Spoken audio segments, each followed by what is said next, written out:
നമസ്കാരം, അസ്സാം വലൈക്കും. ഡയറ്റീഷ്യൻ യൂട്യൂബ് ചാനലിലേക്ക് എല്ലാവർക്കും സ്വാഗതം. I am dietitian Teena Sudheer. കഴിഞ്ഞ ദിവസം എൻ്റെ അടുത്ത് ക്ലയൻറ്റ് വന്നായിരുന്നേ. നമസ്കാരം, അസ്സാം വലൈക്കും. ഡയറ്റീഷ്യൻ യൂട്യൂബ് ചാനലിലേക്ക് എല്ലാവർക്കും സ്വാഗതം. I am dietitian Teena Sudheer. കഴിഞ്ഞ ദിവസം എൻ്റെ അടുത്തൊരു ക്ലയൻറ്റ് വന്നായിരുന്നേ. അപ്പോൾ അവരോട് ഞാൻ പറഞ്ഞു വെയിറ്റ് റെഡ്യൂസ് ചെയ്യാൻ വേണ്ടിയിട്ടാണ്. അപ്പോൾ ഡയബറ്റിക് ആണ് പേഷ്യൻ്റ്. അപ്പോൾ അതുകൊണ്ട് മില്ലറ്റ്സ് ഏറ്റവും നല്ലത്. രാവിലെ നമുക്ക് റാഗി എങ്ങാനും ജസ്റ്റ് മിക്സ് ചെയ്തിട്ടോ റാഗിയുടെ പുട്ടോ റാഗിയുടെ അടയോ റാഗിയുടെ ദോശയൊക്കെ നിങ്ങൾ കഴിക്കാൻ പറഞ്ഞ് അങ്ങനെ ഞാൻ പറഞ്ഞു കേട്ടോ. റാഗി കുറുക്കാണെങ്കിലും കുഴപ്പമില്ല. അപ്പോൾ പേഷ്യൻ്റ് പറഞ്ഞു റാഗി കുറുക്കാണെങ്കിൽ കുഴപ്പമില്ല വേണം, എനിക്ക് എളുപ്പമായിട്ട് പ്രിപ്പയർ ചെയ്യാൻ പറ്റുമല്ലോ എന്ന് പറഞ്ഞു. ഓക്കെ എന്ന് പറഞ്ഞു. രാവിലെ റാഗി കുറുക്ക്. കുറച്ച് കഴിഞ്ഞപ്പോൾ പേഷ്യൻ്റ് എന്നോട് ചോദിക്കുന്നൊരു ചോദ്യമാണ്, ഈ റാഗിയുടെ സാധനങ്ങൾ എപ്പോഴാണ് കഴിക്കേണ്ടത്? ബ്രേക്ക്ഫാസ്റ്റിന് മുന്നാലെയാണോ ബ്രേക്ക്ഫാസ്റ്റ് കഴിഞ്ഞിട്ടാണോ? ഞാൻ പെട്ടെന്ന് എന്താ ഇങ്ങനെ ചോദിക്കണേന്ന് വിചാരിച്ചു. പക്ഷേ പേഷ്യൻറ്റിന് അറിവില്ലായ്മ കൊണ്ട് ചോദിച്ചാണ്. പേഷ്യൻറ്റിൻ്റെ വിചാരം റാഗി ഓട്സ് എന്നൊക്കെ പറയുന്നത് എക്സ്ട്രാ നമ്മൾ ഈ വെയിറ്റ് റിഡക്ഷനും അല്ലെങ്കിൽ ഡയബറ്റീസ് കൺട്രോൾ ചെയ്യാൻ വേണ്ടിയിട്ടും ഒക്കെ പറയുന്ന ഒരു ആഹാര സാധനമാണ്, അല്ലാതെ ഒരു നോർമലായിട്ട് കഴിക്കുന്ന ഒരു ഭക്ഷണമാണെന്ന് ഒരു ധാരണ ഇല്ല. അത് പലരിലും ഞാൻ കണ്ടുവന്നിട്ടുണ്ട് കേട്ടോ. എൻ്റെ പല പേഷ്യൻസും എന്നോട് ചോദിക്കുന്ന കാര്യം, ഇപ്പോൾ ഡിന്നറിനൊക്കെ ഓട്സ് റാഗിയൊക്കെ ഞാൻ പറയുമ്പോൾ അല്ലെങ്കിൽ മില്ലറ്റ്സ് പറയുമ്പോൾ ഇവരുടെ വിചാരം എന്ന് പറഞ്ഞാൽ എന്തോ വളരെ ലൈറ്റായിട്ട് വെയിറ്റ് റെഡ്യൂസ് ചെയ്യാൻ വേണ്ടിയിട്ടും അല്ലെങ്കിൽ നമ്മൾ സാധാരണ ഡയബറ്റീസിനൊക്കെ കൺട്രോൾ ചെയ്യാൻ വേണ്ടി ഉലുവയൊക്കെ പറയാറുണ്ട്. ഇങ്ങനെ എന്തോ ആഹാര സാധനം ആണ് എന്നുള്ള രീതിയിലാണ് അവർ സംസാരിക്കുന്നത്. ഇതൊക്കെ ഒരു സീരിയൽസിൽ പെടുന്നത് തന്നെയാണ്, ധാന്യങ്ങളിൽ പെടുന്നത് തന്നെയാണ്. അതായത് റൈസ്, നമ്മൾ അരി കഴിക്കും, ചോറുണ്ടാക്കി കഴിക്കും, അതുപോലെ ഗോതമ്പ് കൊണ്ട് ചപ്പാത്തി ഗോതമ്പ് ദോശയൊക്കെ ഉണ്ടാക്കും. ഇതുപോലെ തന്നെ ഒരു സീരിയലാണ് ഓട്സ്, റാഗി, മില്ലറ്റ്സ്, ക്വിൻവ. ഇതൊക്കെ ഈ ഒരു കാറ്റഗറി പെടുന്നതാണ്. അതുകൊണ്ട് ഇതിലൊക്കെ സെയിം കാലറിയും തന്നെയാട്ടോ. ഇത് കഴിച്ചു എന്ന് വെച്ചിട്ട് വെയിറ്റ് പെട്ടെന്ന് റെഡ്യൂസ് ചെയ്യുക അങ്ങനല്ല. ഇത് ക്വാണ്ടിറ്റി നമ്മൾ കുറച്ചേ കഴിക്കുള്ളൂ.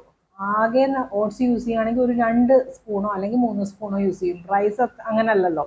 റൈസ് അധികം ക്വാണ്ടിറ്റി നമ്മൾ യൂസ് ചെയ്യും അല്ലേ. ചപ്പാത്തി ആണെങ്കിലും അധികം ക്വാണ്ടിറ്റി ചിലപ്പോൾ യൂസ് ചെയ്യും. നല്ല കറികളൊക്കെ ഉണ്ടെങ്കിൽ കൂടുതൽ കഴിച്ചു പോകും. പക്ഷേ ഓട്സ്, റാഗി ഒക്കെ ഒരു 2 സ്പൂൺ എടുത്ത് നമ്മൾ ജസ്റ്റ് ഒന്ന് മിക്സ് ചെയ്ത് കഴിക്കുവാണെങ്കിൽ അതിൻ്റെ ക്വാണ്ടിറ്റി കുറയും. അതനുസരിച്ച് കാലറി കുറവേ ഉള്ളിൽ വരുള്ളൂ. അതുപോലെ തന്നെ ഇതിൽ ഫൈബർ കൂടുതലുണ്ട്, കാൽഷ്യം കൂടുതലുണ്ട്, അയൺ കൂടുതലുണ്ട് റാഗിയിലൊക്കെ. അപ്പം അതുകൊണ്ട് തന്നെ ന്യൂട്രീഷണലി വൈസ് നോക്കുവാണെങ്കിൽ നമ്മുടെ ഹെൽത്തിന് ഏറ്റവും ബെറ്ററാണ് ഈ മില്ലറ്റ്സ് യൂസ് ചെയ്യുന്നത്. റാഗി അല്ലെങ്കിൽ ഓട്സ് മില്ലറ്റ്സിൽ പെടുന്നില്ല കേട്ടോ. ഓട്സ് വേറെ ഒരു സീരിയലാണ്. മില്ലറ്റ്സിൽ പെടുന്നത് റാഗി, തിന, ചാമ, വരക്, കൂവരക് തുടങ്ങിയവയൊക്കെ മില്ലറ്റ്സിൽ പെടുന്നതാണ്. അപ്പോൾ ഇത് നമുക്ക് യൂസ് ചെയ്യാവുന്നതാണ്. പ്രത്യേകിച്ച് ഡയബറ്റീസ് ഒക്കെ ഉള്ളവർക്ക്, വെയിറ്റ് റെഡ്യൂസ് ചെയ്യാൻ താല്പര്യമുള്ളവർക്കൊക്കെ ഡിന്നറിന് സാധാരണ ഫുഡ് റിപ്ലേസ് ചെയ്തുകൊണ്ട് മില്ലറ്റ്സ് ആക്കാം, അല്ലെങ്കിൽ ഓട്സ് ആക്കാം. ഓട്സ് കുക്ക് ചെയ്യുമ്പോൾ ശ്രദ്ധിക്കുക, ഒരുപാട് വേവിച്ച് കുറുക്കരുത്. ഓട്സ് മിക്കവർക്കും ഇഷ്ടം എന്ന് പറഞ്ഞാൽ കുറുക്കി കഴിക്കുന്നത് തന്നെയാണ്. ഓട്സിൻ്റെ പുട്ട്, ഓട്സിൻ്റെ ഉപ്പുമ ഒക്കെ ഉണ്ടാക്കാം. പക്ഷേ അതൊക്കെ പറഞ്ഞു കൊടുത്തു കഴിഞ്ഞാലും മിക്കവർക്കും ഈസി ആയിട്ട് പ്രിപ്പയർ ചെയ്യാൻ പറ്റുമല്ലോ ഈ ഓട്സിൻ്റെ കുറുക്കൊക്കെ ആകുമ്പോൾ. അതുകൊണ്ട് തന്നെ പലരും പറയുന്നത് കുറുക്കാകുമ്പോൾ കുറച്ചുകൂടെ ഞങ്ങൾക്ക് ഈസിയർ ആയിരിക്കും എന്നുള്ളതാണ്.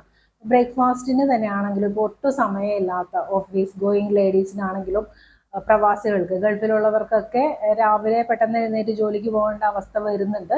അങ്ങനെയുള്ളവർക്കൊക്കെ ഓട്സ് നല്ലൊരു ഓപ്ഷനാണ്. കുറുക്കി കഴിക്കുമ്പോൾ ശ്രദ്ധിക്കുക, ഒന്നെങ്കിൽ തിളച്ച വെള്ളമോ ഓട്സിലോട്ട് ആഡ് ചെയ്തിട്ട് അത് 10 മിനിറ്റ് മൂടി വെക്കുക. അതിനുശേഷം വേണം യൂസ് ചെയ്യാനായിട്ട്. സാധാരണ എല്ലാവരും ചെയ്യുന്ന ഒരു മിസ്റ്റേക്ക്, ഓട്സും പാലും വെള്ളമൊക്കെ കൂടെ ഒരുമിച്ചിട്ടിട്ട് അടുപ്പിൽ വെച്ച് ഇങ്ങനെ കുറുക്കി അതൊരു പാല് പോലത്തെ കൺസിസ്റ്റൻസിയിലാക്കും. അതൊരിക്കലും ചെയ്യാൻ പാടില്ല. അങ്ങനെ ചെയ്യുവാണെങ്കിൽ ഡയബറ്റീസ് ഉള്ളവരുടെ ഷുഗർ ലെവൽ കൂടുവാനാണ് ഇത് കാരണമാകുന്നത്.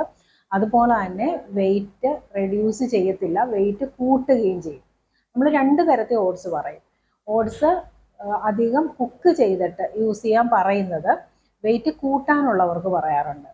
സാധാരണ ലീൻ ആയിട്ടുള്ളവർ, ഒരുപാട് മെലിഞ്ഞവർക്കൊക്കെ വെയിറ്റ് കൂട്ടണമല്ലോ, അങ്ങനെയുള്ളവർക്ക് ഓട്സ് നന്നായിട്ട് വേവിച്ച് കുറുക്കി യൂസ് ചെയ്യാൻ പറയും. അല്ലാത്തവർക്ക്, വെയിറ്റ് റെഡ്യൂസ് ചെയ്യണം എന്നുള്ളവർക്ക് ഓട്സ് അധികം കുക്ക് ചെയ്യാതെ യൂസ് ചെയ്യാനും പറയും. ഇങ്ങനെ പല കണ്ടീഷൻസിലായിട്ടാണ് പല ഫുഡ് സ്റ്റെപ്സ് പറയുന്നത്. അപ്പോൾ നിങ്ങൾക്ക് എപ്പോഴും ജനറലൈസ്ഡ് ഡയറ്റ് പ്ലാനെക്കാട്ടിയും നല്ലത് ഒരു പേഴ്സണലൈസ്ഡ് ഡയറ്റ് പ്ലാൻ ഒരു ഡയറ്റീഷ്യനെ കണ്ടിട്ട് ചെയ്യുന്നതായിരിക്കും നല്ലത്.